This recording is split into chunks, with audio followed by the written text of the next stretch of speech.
বিগত ৩ নির্বাচনে দায়িত্ব থাকা ডিসিদের ২২ জন বাধ্যতামূলক অবসরে, অন্যদের ওএসডি সিদ্ধান্ত।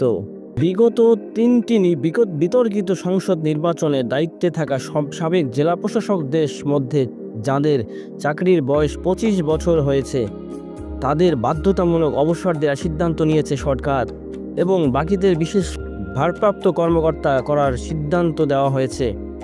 তাদের মধ্যে চাকরির বয়স ইতিমধ্যে ২৫ বছর হওয়া ২২ জন সাবেক ডিসিকে আজ বৃহস্পতিবার বাধ্যতামূলক অবসরে পাঠানো হয়েছে। সচিবালয়ে আজ সাংবাদিকদের এই সিদ্ধান্তের কথা জানান জনপ্রশাসন মন্ত্রণালয়ের জ্যেষ্ঠ সচিব মোহাম্মদ মোখলেস-উর রহমান। এর আগে গতকাল বুধবার বিভিন্ন মন্ত্রণালয়, বিভাগ ও দপ্তরের কর্মরত যুগ্ম সচিব ও সমপর্যায়ের পদে থাকা প্রশাসনের ৩৩ জন কর্মকর্তাকে জনপ্রশাসন মন্ত্রণালয়ে বিশেষ ভারপ্রাপ্ত কর্মকর্তা ওএসডি করেছে বলে সরকার।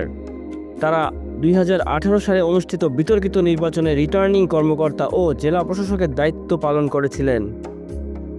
জনপ্রশাসন মন্ত্রণালয়ের জ্যেষ্ঠ সচিব মোহাম্মদ মোখলেস-উর রহমান বলেন, সম্প্রতি জনপ্রশাসন সংক্রান্ত একটি কমিটি হয়েছে যেখানে ৪ জন উপদেষ্টা আছেন। এই কমিটিতে মন্ত্রিপরিষদ সচিব আছেন আর তিনি নিজে সচিবিক দায়িত্বে আছেন জনপ্রশাসন মন্ত্রণালয়ের জ্যেষ্ঠ সচিব হিসাবে।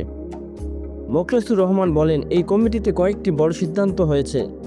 ২০১৪, ২০১৮ ও ২০২৪ সালের বিতর্কিত নির্বাচনে যারা রিটার্নিং কর্মকর্তা ছিলেন তারা নেতিবাচক ভূমিকা রেখেছিলেন। তাদের মধ্যে ইতিমধ্যে ৪৩ জনকে ওএসডি করা হয়েছে।